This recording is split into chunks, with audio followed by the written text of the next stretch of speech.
chapter 3 of the book, Python Data Structures and Algorithm. It's very important.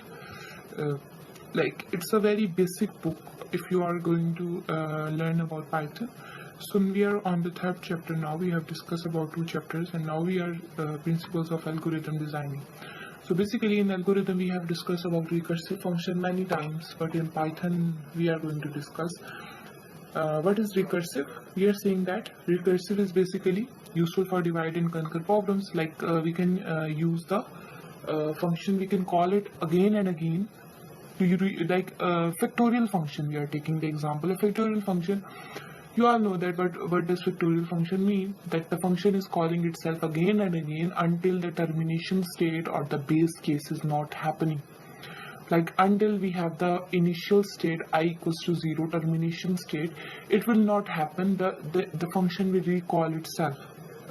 So we are saying that recursive call is itself spinning of other recursive calls. Then we are saying that it's going to repeat. They have 2 cases, that is the base case and the recursive function. Recursive function will repeat until the base case is not going to happen. Now we are saying that let's say we are going to find the factorial function. Factorial function, everyone know that. What does factorial function mean? If we have 4, then it means that what does 4 into 3 into 2 into 1. We are going to calculate the 4 factorial. 4 factorial we are going to, so it means that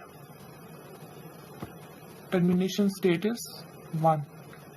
So till 1 it is not coming, it will terminate. Then we are saying that just define a factorial n is some sort of number. Here we can give a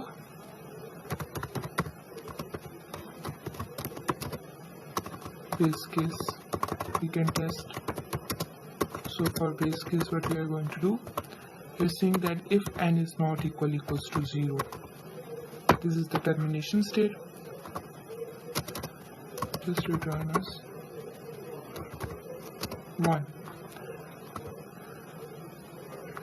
Then we are going to use factorial function, that is n into factorial n minus 1, like it's minusing the term, and just return us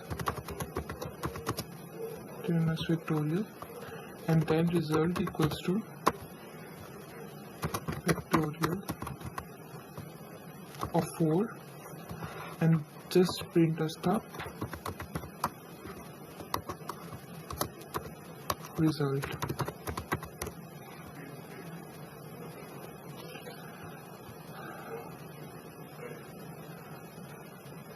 Yes, there must be some column. Now it should print.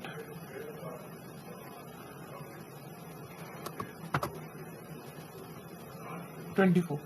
Now what's happening? First of all, we are saying that we are going to define a factorial n, and then we are giving it a base case, that is n equals to 0, then return us 1. Otherwise, just use the formula n into factorial into n minus 1. What does n was? N was here 4, and factorial n minus 1 was 3.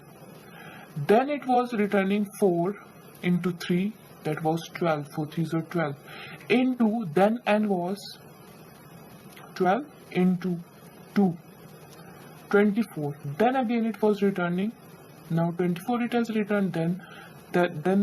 It was 24, but n minus 1 was 1, so 24 into 1, that was, then n was 0, and when n was 0 it has stopped, and then it has returned us the factorial function. Similarly, when we will do for 5 or 2, it's going to return us just 2.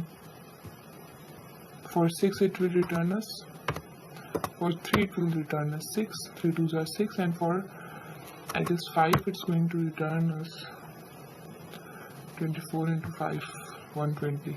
So basically it was a recursive function. How we are going to use recursive functions?